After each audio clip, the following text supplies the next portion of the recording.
דוקטור נעמי גור, הנמצאת איתנו, היא מניצולות ולנברג. אני מבקש להזמין את דוקטור גור לספר את סיפורה האישי.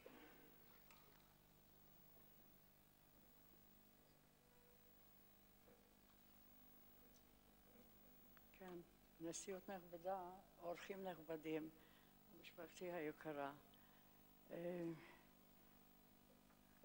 הוזמנתי לפה לספר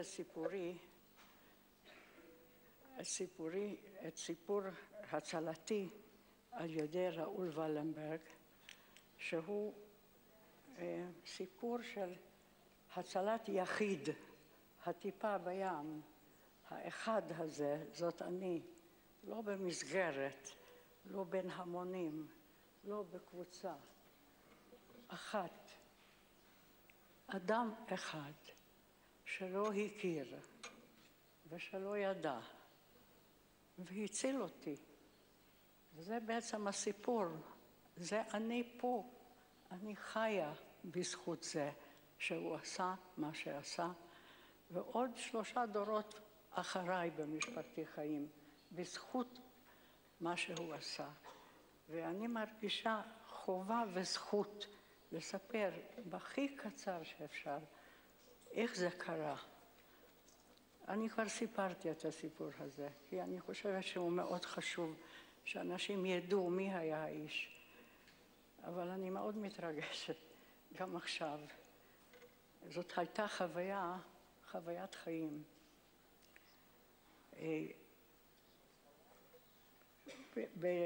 אני אעשה את זה מאוד מאוד קצר, כי בטח אתם מכירים היטב את הסיפור של 19 במרץ 1944, הגרמנים נכנסים להונגריה, אנחנו משפחה יהודית גדולה, אוהבת, מאוחדת, אנחנו תוך כמה חודשים, החיים שלנו מתהפכים, אנחנו מתפזרים, אנחנו לא יודעים מה יקרה ברגע הבא, ואנחנו כל הזמן מחכים שיגידו לנו מה כן לעשות, מה אסור לעשות. אנחנו שורדים. בחודש דצמבר, תקופה מאוד קצרה, אנחנו כבר רק 5 איש מהמשפחה הגדולה הזאת. סבי, סבתי, מצד אמי, אחותי ואני. 5 שנצמדים ביחד, ו5 שאבי לפני שנלקח למחנה עבודה, הספיק להשיג לנו תעודת מגן שוויצרית. לא שוודית, שוויצרית. ואנחנו עם תעודת המגן השוויצרית צווינו להיכנס לבית מוגן שוויצרי, ששם היינו אמורים להיות מוגנים. בית מוגן זאת דירה גדולה עם המון אנשים מיואשים, וחדר מלא אנשים, ואנחנו מקבלים שם פינה ושמים את הדברים שלנו ומתיישבים 5 ומחכים, ואנחנו לא יודעים למה אנחנו מחכים. לא עובר הרבה זמן עד שהגיעו פתאום אנשי צלב החץ ובדקו את התעודות, האם התעודות הן אמיתיות. והנה הבדיקה עוברת, כל משפחתי 4 אנשים, התעודות שלהם אמיתיות, מזויפות, שלי אמיתית. את אלה שהתעודות מזויפות, האנשים שמצוידים בתעודות כאילו מזויפות, לוקחים את כולם, ואלה כמוני, שלמזלי הביש, התעודה נמצאה אמיתית, אותי משאירים. ואני רואה שמשפחתי הולכת.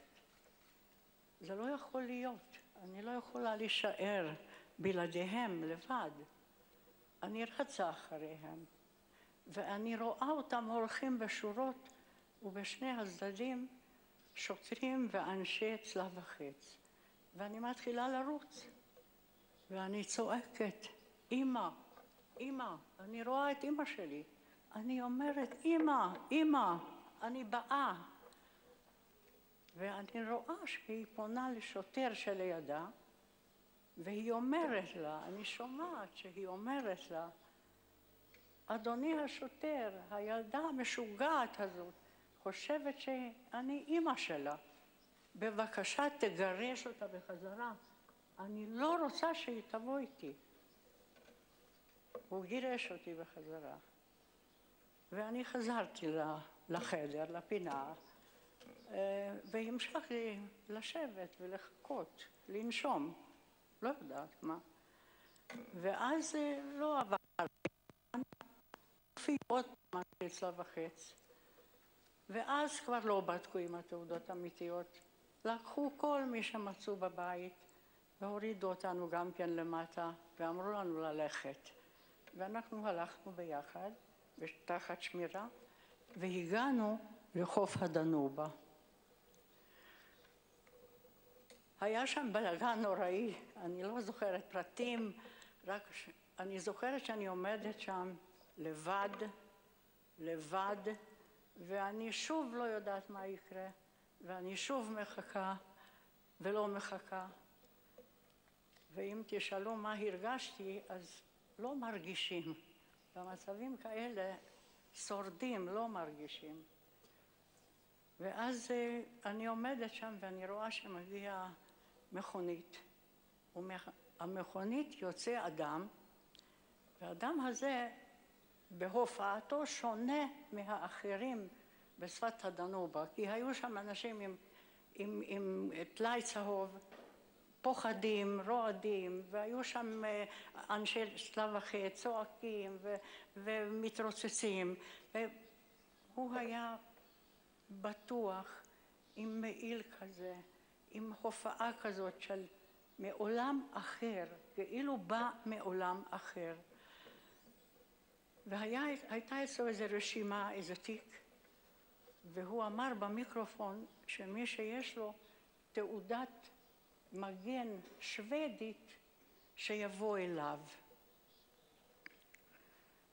אני נזכרתי שאחת אחיות של אמי נמצאת בבית שוודי מוגן, ואני ניגשתי אליו ואמרתי את שם דודתי בקול רם.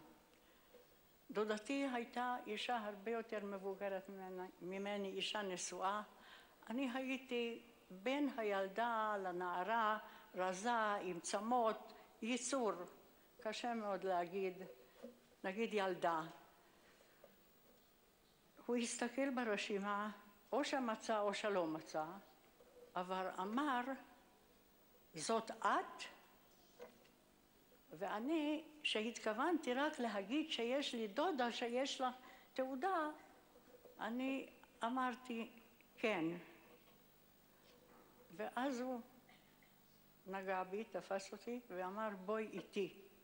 ואז איש צלב החץ שעמד על ידי אמר, רגע, אני רוצה לראות את הניירות.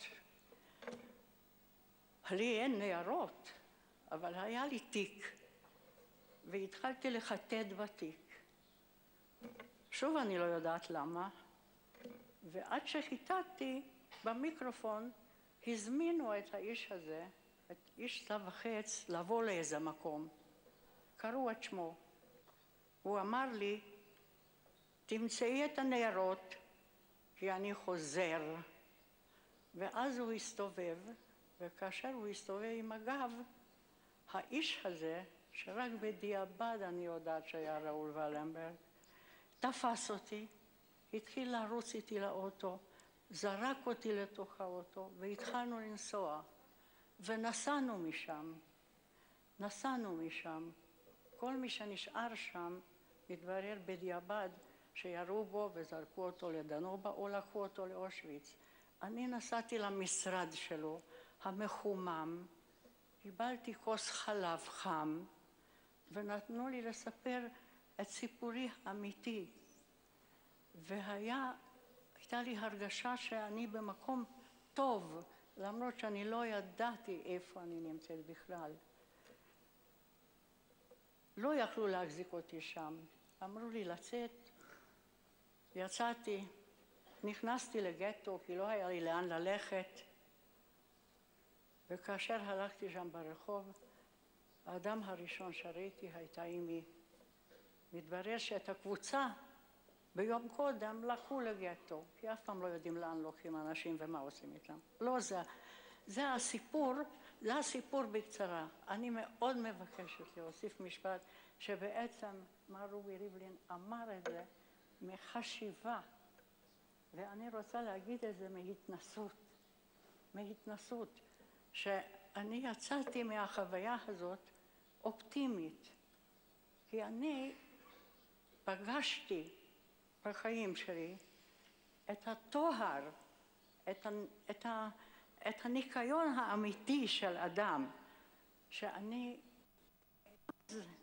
חושבת, אני חושבת על זה ואין תשובה, שמה גרם לו, נכון, אולי הרגיש יותר, אבל איך הרגיש יותר? מה גרם לו לקום מהמשרד החם הזה, לצאת החוצה, להסתכן את חייו, לתפוס ילדה שהוא לא מכיר ולהסתכן בשביל מישהו שלא מכיר, בשביל יחיד אחד? מה גורם לאדם לעשות את זה? מה ההחלטה הזאת בחיים שלנו? היא ענקית. ומצד שני, אני אומרת, קודם כל, בבקשה, אל תחשבו עכשיו על הסיפור הזה שהייתה לי תושייה. כי אם אנחנו אומרים תושייה, אז 6 מיליון לא היה להם תושייה? בלתי אפשרי. זה אי אפשר להסביר את הצירוף מקרים הזה. אבל המקרה האדיר היה שהיה שם אדם שהוא, כפי שאמרת, ידע לבחור, וזה נתן לי גם, לי אישית, את התחושה שיש לאדם, לפרט, משמעות. יש לנו משמעות, וניתנה לנו הזכות לבחור, ואנחנו יכולים במצבים ומול אנשים, אנחנו יכולים לבחור בטוב, בין טוב לרע, לבחור. וזה מה שאנחנו ניסינו להעביר לדורות הבאים שלנו, יש לנו כבר 3 דורות אחרינו, שלבחור בטוב ולאהוב את הארץ הזאת. תודה. תודה שנתתם לי לספר את הסיפור. תודה רבה. תודה רבה.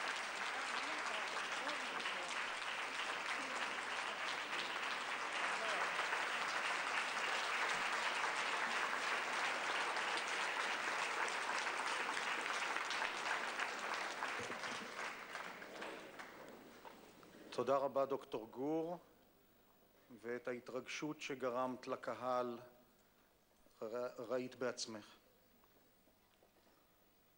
סליחות.